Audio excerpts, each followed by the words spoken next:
Македонија не го измени својот статус на делумно слободна држава. Оценката за годинава ја дели заедно со Албанија, Косово, Црнагора и Босна и Херцеговина и варира меѓу 3 и 4 на скалата од можни 7 поени, каде 7 означува неслободна земја. Во извештајот Македонија е наведена како држава чии настани и случувања годинава треба да се следат. Демократски избраната и етнички инклузивна влада се обидува да искорени корупцијата и другите системски злоупотреби, кои се засилиле за време на претходната влада, зафатена од скандали. Таа би можела да го реши спорот за името со Грција, која го попречува патот на земјата за членство во ЕУ. Се вели во извештајот.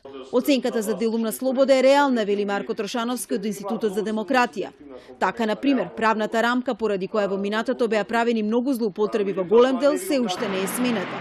Ја посочува констатацијата од извештајот според која владата цели да се подобри борбата против корупцијата, но освен политичка волја се уште нема ефекти.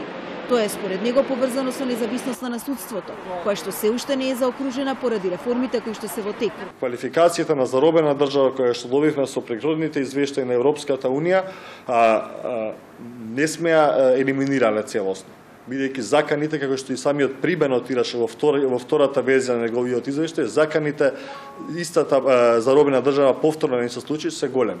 Според извештајот, државите од Западен Балкан имаат потреба за поддршка од поголемите и моćни демократски земји за да напредуваат кон остварување на демократските принципи.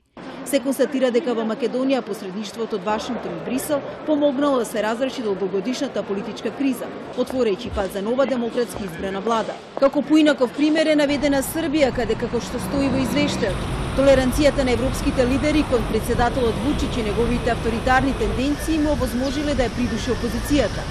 Freedom House констатира дека демократијата е во глобални рамки во криза, а вторите заклучуваат дека Русија и Кина активно го шират антидемократското влијание во светот.